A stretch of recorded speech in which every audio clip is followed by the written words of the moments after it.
Olá! Esse episódio é a segunda parte da análise e resumo do livro Humildade é a Nova Inteligência, Repensando a Excelência Humana na Era das Máquinas Inteligentes, dos autores Edward Hess e Catherine Ludwig. Então, no episódio anterior, eu falei das 4 habilidades que a gente precisa desenvolver na era da inteligência artificial e expliquei um pouco por que essas habilidades são tão difíceis de colocar em prática. Então, vamos revisar aquele conteúdo antes de ir para a solução. Vamos falar um pouquinho das limitações, da natureza humana que impedem a gente de implementar essas habilidades. Então, nós falamos do conceito de Old Smart, que é a inteligência baseada em quantidade. Ou seja, o conceito de inteligência vigente é o quanto eu sei. E no conceito New Smart, que os autores estão propondo, é a qualidade de como eu penso, aprendo e me relaciono. Então, tem que haver essa mudança aí de Old Smart para New Smart. Então, lá na mentalidade Old Smart, o nosso ego ele está investido em comportamentos que priorizam a performance, porque desde lá da infância, nós fomos recompensados e reconhecidos por saber mais, dar resposta primeiro que os outros, por terminar a tarefa mais rápido, por ganhar competições. Mas hoje, as máquinas inteligentes vão conseguir fazer todas essas coisas muito melhor do que nós. Por exemplo, o ChatGPT não está preocupado em ser reconhecido, Um robô não fica perdendo tempo nem energia em tentar provar o seu valor. E aí é que entra a questão da limitação humana, porque nós temos um medo, muitas vezes até debilitante, de errar ou de se sentir constrangido. Essa é que é medo de passar vergonha, para falar bem a verdade, Então, lembra daquela necessidade do ser humano de pertencer, de ser aprovado, que a gente comentou? Se errar, faz com que eu possa ser rejeitado ou excluído, então eu vou evitar contribuir ou aprender ou arriscar, inovar, porque eu estou com esse medo que me paralisa. Então, nesse caso, nós não estamos competindo mais com outras pessoas, mas sim contra as limitações da nossa própria natureza humana e essa mentalidade que a gente desenvolveu ao longo da vida, porque a gente fica muito autoabsorvido e preocupado com se sentir especial, melhor do que os outros, e essa mentalidade inibe, de novo, a nossa capacidade de inovar, de construir relacionamento e colaborar com os outros. Então, os autores colocaram algumas perguntinhas aqui para reflexão. O seu ego está investido em quê? Você está focado em parecer bom no que você faz ou em melhorar o que você faz? Você fica preocupado com quem está certo e quem está errado? Em quais circunstâncias você tem a tendência de ser defensivo emocionalmente? Então, vamos falar um pouquinho de perfeccionismo. Os autores citaram aqui a pesquisa da Brené Brown, que é bem famosa, escreveu vários livros nesse assunto de perfeccionismo, E nessa pesquisa que ela fez, ela encontrou uma alta correlação do perfeccionismo com depressão, ansiedade, vícios e uma vida paralisada com muitas oportunidades desperdiçadas. E ela ainda argumenta que o perfeccionismo é, na sua base, sobre tentar ganhar aprovação.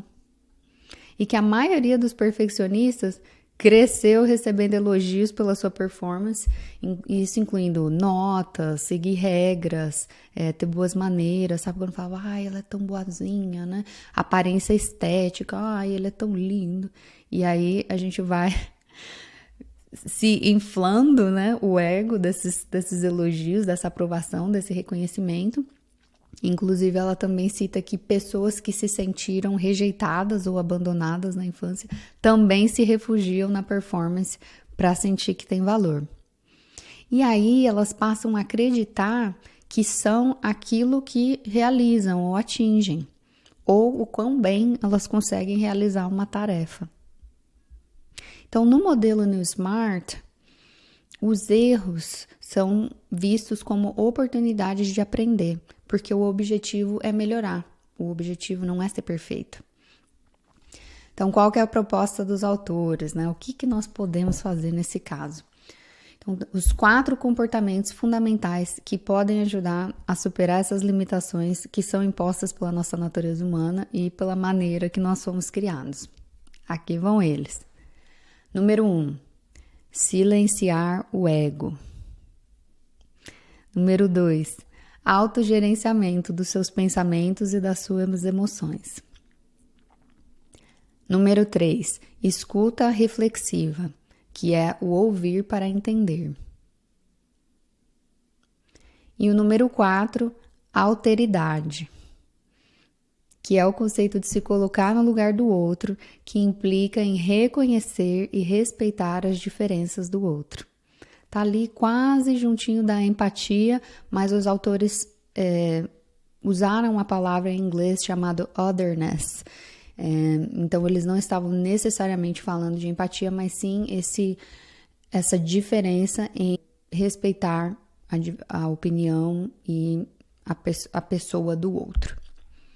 Mas, para a maioria de nós, esses comportamentos requerem mudar radicalmente a maneira que a gente funciona na vida. Porque é mais provável que a gente consiga mudar o nosso comportamento se primeiro nós mudarmos essas crenças e as emoções que estão atreladas a elas.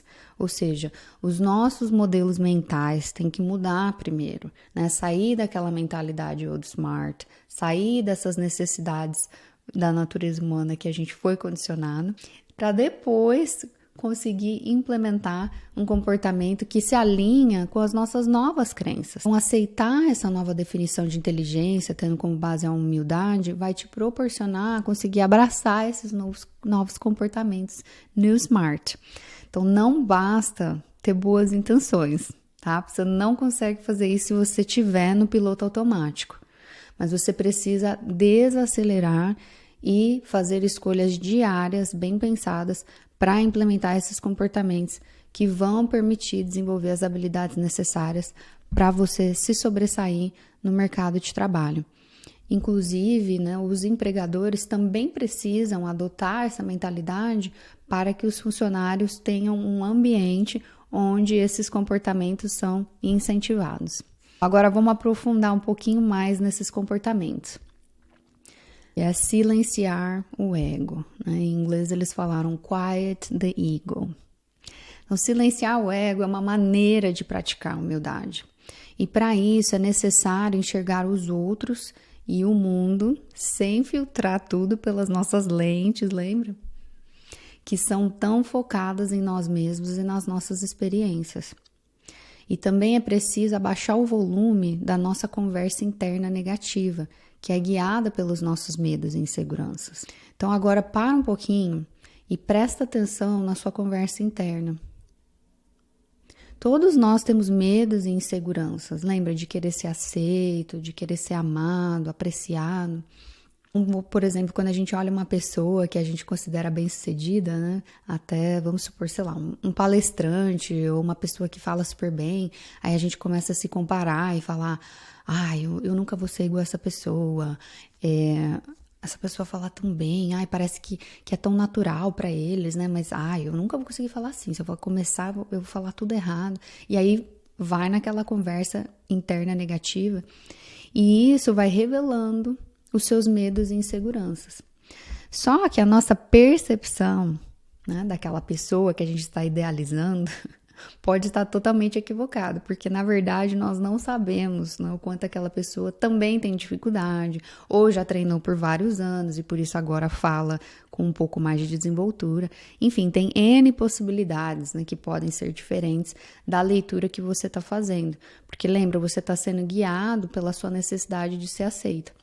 E isso acaba levando para um lugar de comparação, onde você sempre vai querer ficar ou se sobressaindo com o outro, ou sendo inferior ao outro, e não fazendo aquela autoavaliação realista de onde você está, não se permitindo começar do lugar de onde você está. Então eu vou compartilhar um exemplo pessoal. Quando eu estava gravando o episódio anterior, né, eu estava insatisfeita com o resultado.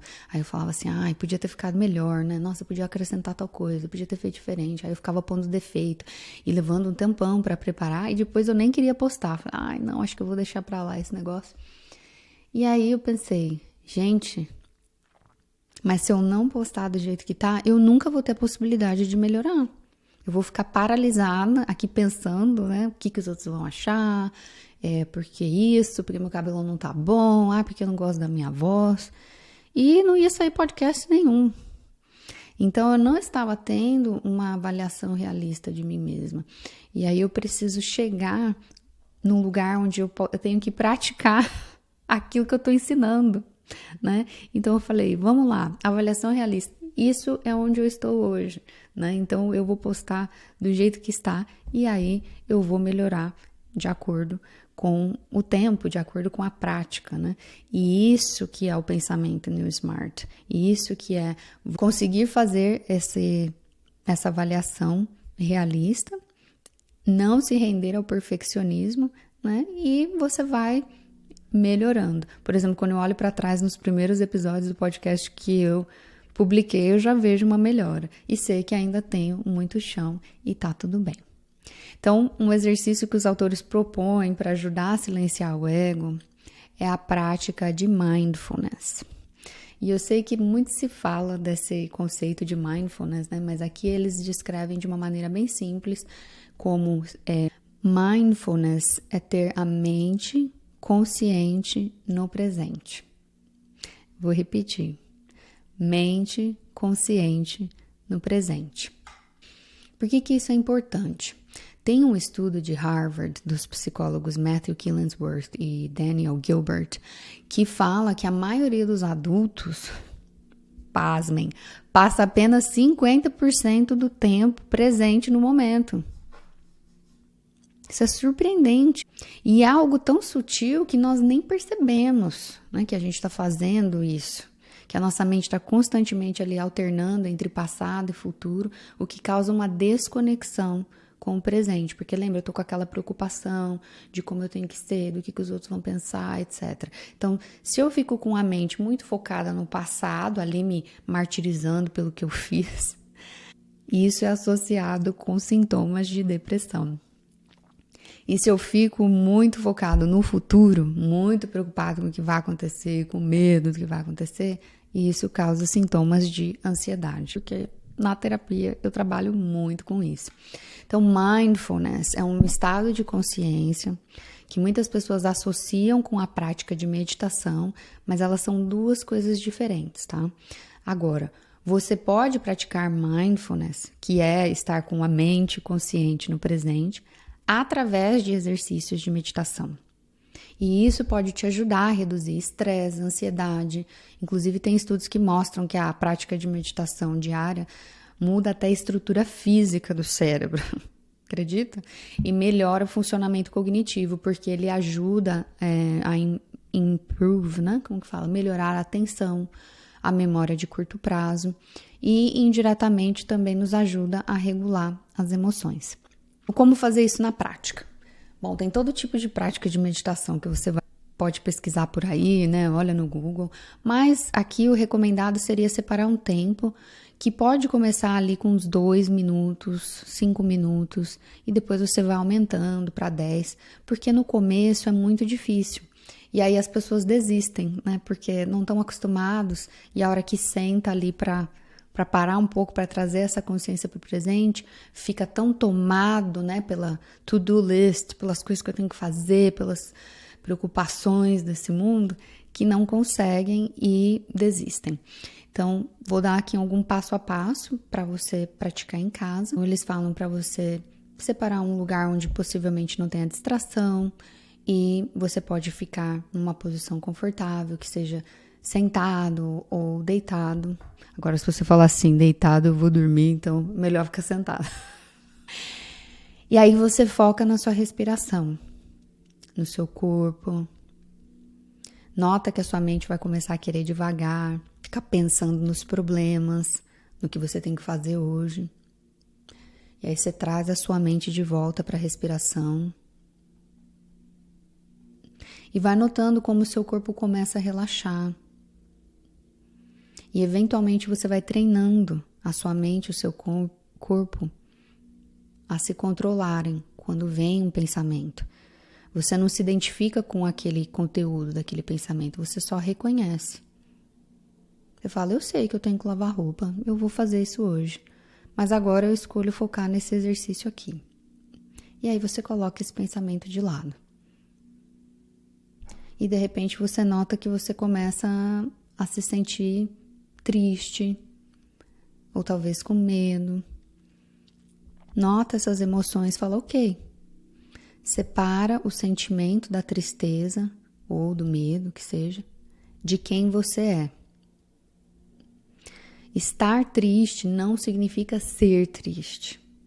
Né? Estar com medo não significa ser medroso.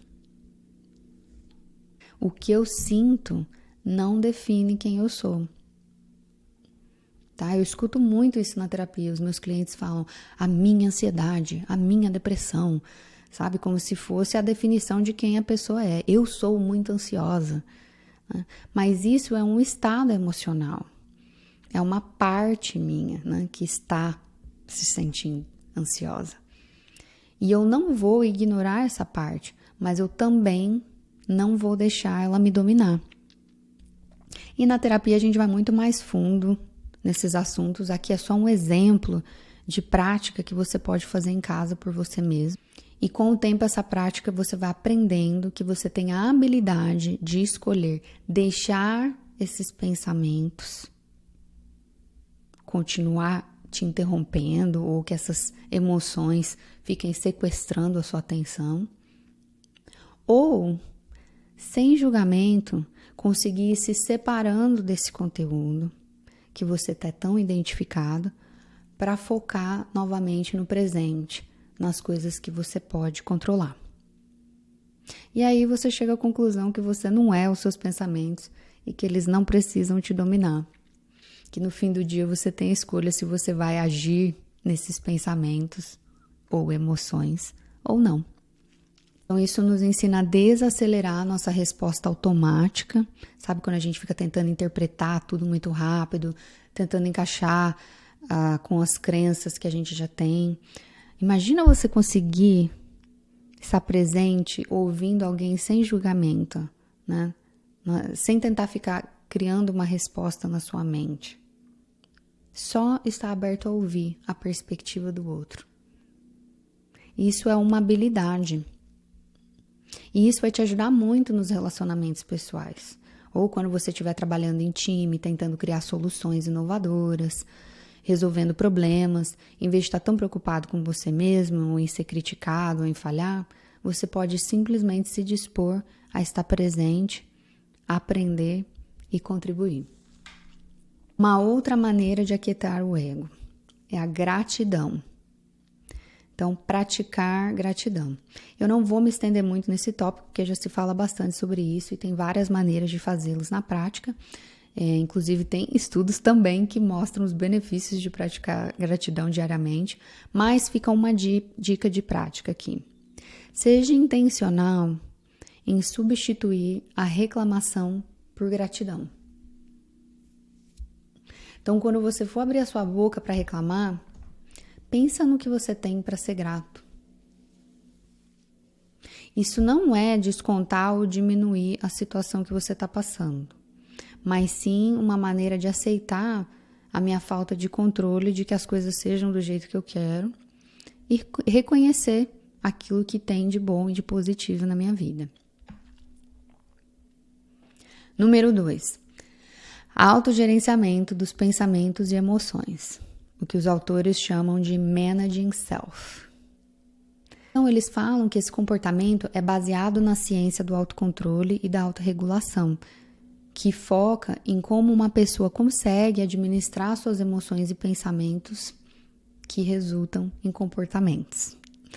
Mas a maioria de nós tem dificuldade de se autorregular na nossa natureza humana, por causa dos nossos medos, inseguranças, de novo, das respostas automáticas, do nosso instinto de sobrevivência, que é o luta, fuga, congelamento. Então, o que fazer? Desacelerar. Esse é o primeiro passo. Agora você vai falar assim, você tá de brincadeira, né? Como é que eu vou diminuir o ritmo com esse tantão de coisa que eu tenho para fazer? E se eu desacelerar, eu vou parecer preguiçoso? Ou as pessoas vão parecer mais eficientes do que eu? Né? Nós temos tanto medo de ser percebidos como, enfim, põe aí o nome da etiqueta que você tem medo que as pessoas pensem de você, que aí você, de novo, cai nessa armadilha de ficar refém disso.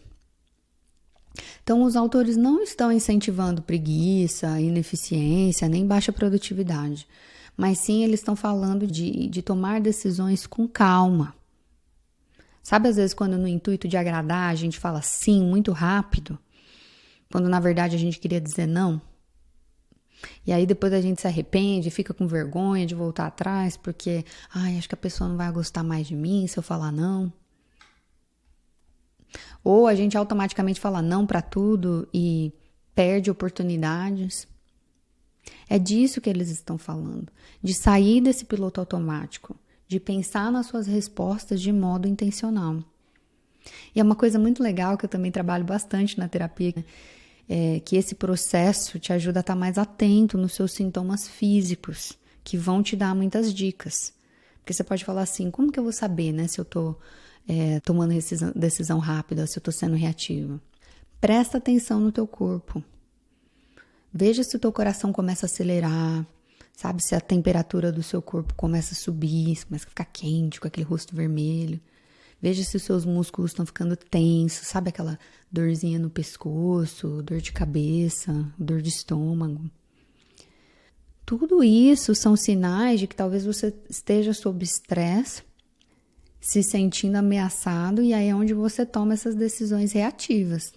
Decisões baseadas em medo, que não são as melhores decisões para você na maioria dos casos. Próximo. Gerenciando seus pensamentos, que ali ainda está dentro do Managing Self. Então, como pensar de maneira crítica, criativa e inovadora? Então, o primeiro passo, voltando, eu desacelerei, né? E aqui eles sugerem 5 perguntas para te ajudar a estar mais atento ali no seu processo de pensar, né? Pergunte-se. 1.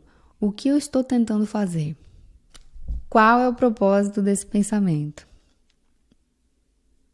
Nesse caso, é criar, inovar, é criticar?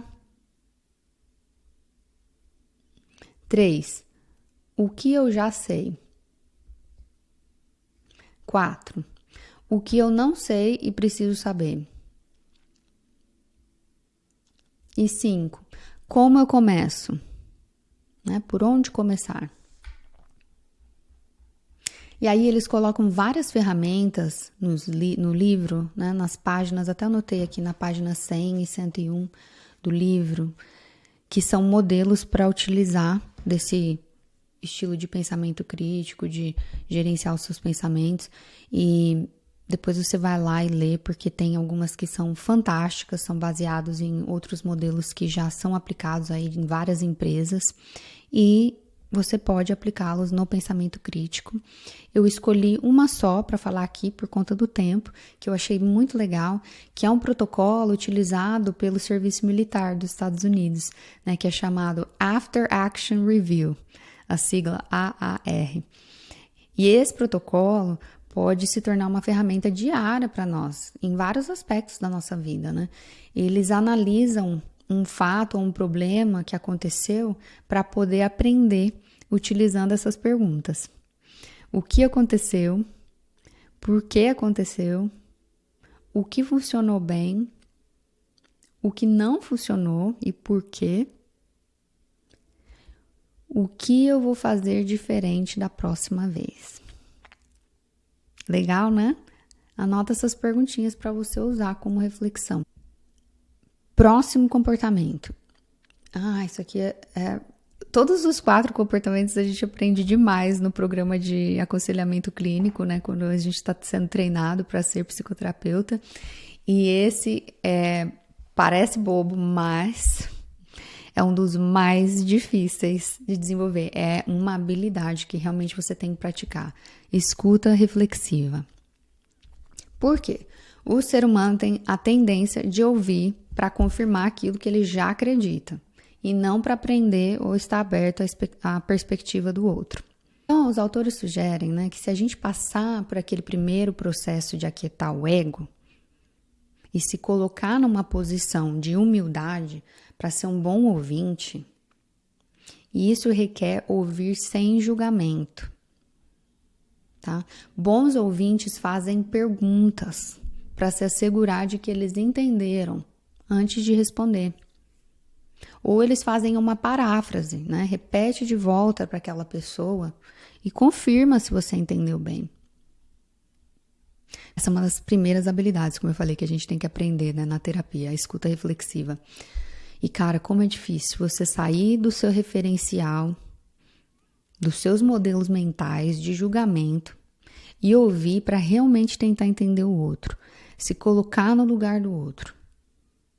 É uma habilidade que você tem que praticar, porque não é algo natural, lembra, da nossa tendência de ouvir para confirmar, e é algo que você pode melhorar ao longo do tempo, mas, de novo, requer humildade.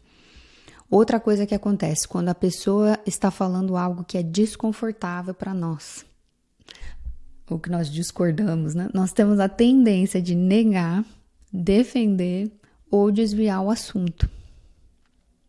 A gente fala, mas não foi tão ruim assim, né? Mas pelo menos você ainda tem tal coisa. Olha pelo lado bom, né? E aí você tira conclusões precipitadas, muitas vezes oferece soluções que não foram solicitadas. Ou a gente muda de assunto e conta a nossa própria história para não ter que ficar lá naquele lugar desconfortável. Por quê? É difícil lidar com a nossa impotência, né, diante da angústia do outro, diante de não ter as respostas, de não ter explicação para muitas coisas que acontecem na vida.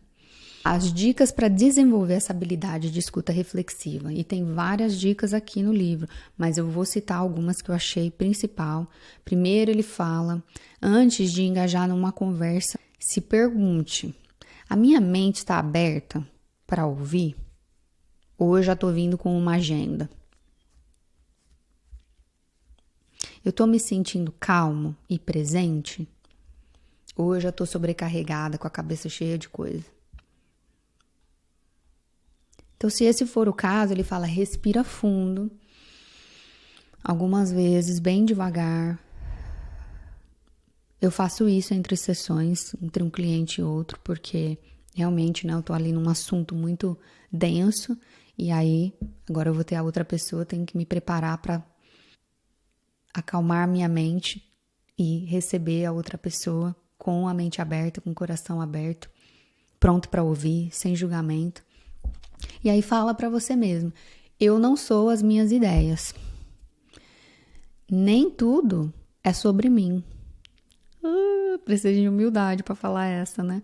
Porque a pessoa fala um negócio e você já fica defensivo, porque você acha que ela tá, né, te acusando ou te julgando, ou a pessoa às vezes não tá de bom humor, você fala, será que eu fiz alguma coisa? Cara, nem tudo é teu respeito, né? Acorda. Faça perguntas antes de tirar conclusões. Checa, é isso mesmo? Não interrompa. Fique focado no outro. Desliga lá daquela conversa interna, de ficar preparando uma resposta para o outro e foca realmente em como a pessoa está se sentindo, como está sendo aquela experiência que ela está compartilhando. O próximo ponto, critique as ideias, não a pessoa. Então, saiba separar a pessoa do conteúdo. Esse é um dos maiores problemas que a gente vê hoje, né? Muita polarização, muita dificuldade de separar a pessoa do que aquilo que ela acredita, em concordar, em discordar e ainda assim ter um relacionamento mútuo de respeito. E escutar para entender, não para confirmar. Requer prática. Isso requer muita prática. Eu lembro que uma das práticas que a gente fazia lá na faculdade era, logo no começo, a gente ia para a sala lá de terapia na clínica e pegava um colega de classe e fazia uma pergunta, né? Perguntava, do que você quer falar hoje? E a pessoa começava a falar e a gente tinha que ouvir por 10 minutos. 10 minutos. Sem comentar, a gente tinha que falar assim, tell me more about it. Me fala mais desse assunto. E isso era tão difícil, tão difícil. Claro que a terapia não é sobre isso, né, gente? A gente faz muito mais. De novo, era só uma maneira de praticar, se colocar numa posição de ouvinte, sem julgamento. E por último, que os autores sugerem como comportamento praticar a alteridade, que é se conectar emocionalmente e se relacionar com outros, respeitando as diferenças e a perspectiva do outro. Então, esse último comportamento vai utilizar todas as habilidades que a gente já mencionou, e as dicas para praticar isso são: esteja realmente presente. Sabe como hoje em dia com o telefone, né, e tudo mais, a gente fica muito distraído, não presta atenção no que a pessoa está falando, tá multitasking, tá num milhão de coisas, e é difícil de se conectar emocionalmente se a gente não tá prestando atenção. Número 2, seja genuíno. As pessoas detectam fingimento, tá? Não adianta você querer parecer que tá prestando atenção e você realmente não tá. Uma hora o negócio vai ficar evidente. Outra dica que eles dão, sorria. Gente, isso parece bobo, né? Mas nós temos no nosso cérebro algo chamado neurônio espelho. E quando a gente sorri, o outro percebe como segurança, como conexão, e muitas vezes ele até sorri de volta. Então isso abaixa a guarda, ele gera uma conexão maior. Faça contato visual, né? Aquele olho no olho faz muita diferença. Aqui, de novo, se você está falando com alguém, mas está olhando no celular, não vai ter o mesmo nível de conexão, né? Faz o contato visual para se sentir mais engajado. Próximo ponto, seja positivo. De novo, outra coisa que parece boba, mas é tão importante porque se você consegue ficar conectado com alguém que reclama o tempo todo, sabe, com alguém que só fala coisa negativa, é muito difícil. As pessoas começam a se distanciar, porque ninguém aguenta. Então, quando a gente se aproxima para se conectar com alguém, né, estar positivo, ser positivo dentro daquela conversa, gera muito mais conexão. E por último, não cause dano, né? Esse é o primeiro princípio de ética da profissão dos psicólogos e counselors, porque se eu não tenho nada de bom para falar, eu não vou usar essa situação para prejudicar a pessoa, né? Para diminuir a pessoa, para falar algo que machuca, né? Sabe, tem muitas pessoas que só se sentem bem quando diminuem o outro. E então presta atenção se você faz isso. Pessoas maduras concordam em discordar e elas têm a humildade suficiente para separar a pessoa das suas ideias. Eu espero que vocês tenham gostado. Recomendo o livro. Esse conteúdo foi tirado do livro Humility is the New Smart, Rethinking Human Excellence in the Smart Machine Age. Muito obrigada. Até o próximo episódio.